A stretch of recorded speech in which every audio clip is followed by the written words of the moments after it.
ఈ ప్రభుత్వం వచ్చిన తర్వాత మన ఈ 8 నెలల కాలంలో 500 మర్డర్లు జరిగినాయి అధ్యక్ష. Dacoities 60, robberies 400, theft cases 10,000, rape cases 1800 rape కేసులు అయినాయి అధ్యక్ష.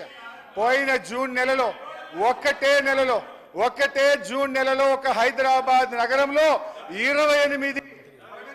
సార్ నేను దయచేసి హరీష్ రావు గారిని కోరుతా ఉన్నాను. నడి రోడ్డు మీద మిట్ట మధ్యాహ్నం 2 అడ్వకేట్లని చంపి వారిపైన ఏ కేసు ఏ చర్య తీసుకోకుండా వారు లా అండ్ ఆర్డర్ గురించి మాట్లాడతామంటే నిజంగానే ఇంతకుముందు మా వెంకన్న గారు చెప్పినట్టు దయ్యాలు వేదాలు పలికినట్టుగా ఉంది అధ్యక్ష.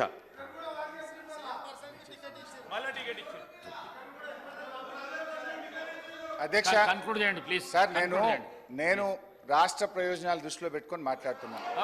ఈరోజు ఈ ప్రభుత్వం వచ్చిన 8 నెలల కాలంలో 1,00,000కు పైగా ఎక్కువ కేసులు నమోదైనాయి అధ్యక్ష.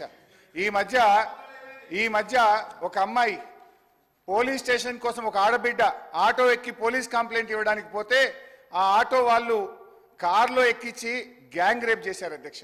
అంటే హైదరాబాద్ నగరంలో ఇలాంటి పరిస్థితి ఉంటే మన నగరం యొక్క ప్రతిష్ట దెబ్బతింటది. దయచేసి ఆలోచించండి. నేను ఇంకో మంచి ఎగ్జాంపుల్ కూడా చెప్పాలనుకుంటున్నా అధ్యక్ష. ఒక్క నిమిషం. ఈ మధ్య ఒక మంత్రి గారు, నేను పేరు చెప్పను కానీ, ఒక మంత్రి గారు రాత్రి 10:30, 11 గంటలకు వారి బిడ్డ ఐస్ క్రీమ్ తినాలనుకుంటే మంత్రి గారు వారి బిడ్డ ఐస్ క్రీమ్ కొనుక్కుందామని హైదరాబాద్లో బయటకు పోయిందట. బయటకు పోయి ఐస్ క్రీమ్ కొనుక్కుందామని తిరిగితే ఏడ చూసినా షాపులు బంద్ ఉన్నాయట హైదరాబాద్లో. అన్ని షాపులు బంద్ ఉంటే తిరగంగా రోడ్డు మీద ఒక ఉత్తరప్రదేశ్ ఆయన అదే చిన్న బండి ఐస్ క్రీమ్ బండి పోతుంటే ఆడ ఆపుకొని ఐస్ క్రీమ్ కొనుక్కొని ఏమైందో అన్ని దుకాణాలు బంద్ ఉన్నాయంటే ఈ గవర్నమెంట్ వచ్చినాక ఏమైందో ఏమో మేడం ఏమైందో ఏమో పోలీసు వాళ్ళు లాఠీ చార్జీలు చేస్తున్నారు, 10కే దుకాణాలు బంద్ చేస్తున్నారని ఆ మంత్రి గారికి ఆ ఐస్ క్రీమ్ బండి ఆయన చెప్పిండట. ఈ విషయం ఆ మంత్రి గారు ఒక వీడియో కాన్ఫరెన్స్ లో డైరెక్ట్ ముఖ్యమంత్రి గారు చెప్తే రాష్ట్రంలోని ఆఫీసర్లు అందరూ విన్నారా మా వీడియో కాన్ఫరెన్స్ లో? అన్నా మన గవర్నమెంట్ వచ్చినాక పోలీసు వాళ్ళు ఎటువంటి అటే కొడుతున్నట రోడ్ల మీద 10కే దుకాణాలు బంద్ చేస్తుందని అనే పరిస్థితి వచ్చింది. సో నేను అనేది ఏంటంటే దయచేసి లా అండ్ ఆర్డర్ అనేది రాష్ట్రానికి చాలా ముఖ్యం. పెట్టుబడులు రావాలన్నా ఉద్యోగాల కల్పన జరగాలన్నా లా అండ్ ఆర్డర్ చాలా దెబ్బతింటున్నది. చాలా డీటెయిల్స్ ఉన్నాయి. మళ్ళీ నేను సబ్జెక్ట్ మీద లా అండ్ ఆర్డర్ లో మాట్లాడతాను.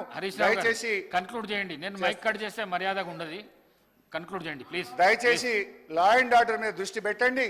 మరి జరుగుతున్న మర్డర్లు, రేపులు, రాబరీలు 1,00,000కు పైగా 8 నెలల కాలంలో ఈ రాష్ట్రంలో కేసులైనాయి. దాన్ని సమీక్ష చేయాలని మీ ద్వారా ప్రభుత్వాన్ని కోరుతున్నా. వీలైతే వివరాలు ఇవ్వండి అధ్యక్ష. ఇకపోతే సరే ఇవన్నీ చాలా విషయాలు ఉన్నాయి. ఈ ప్రజాపాలన గురించి ఏం చెప్పారు అధ్యక్ష?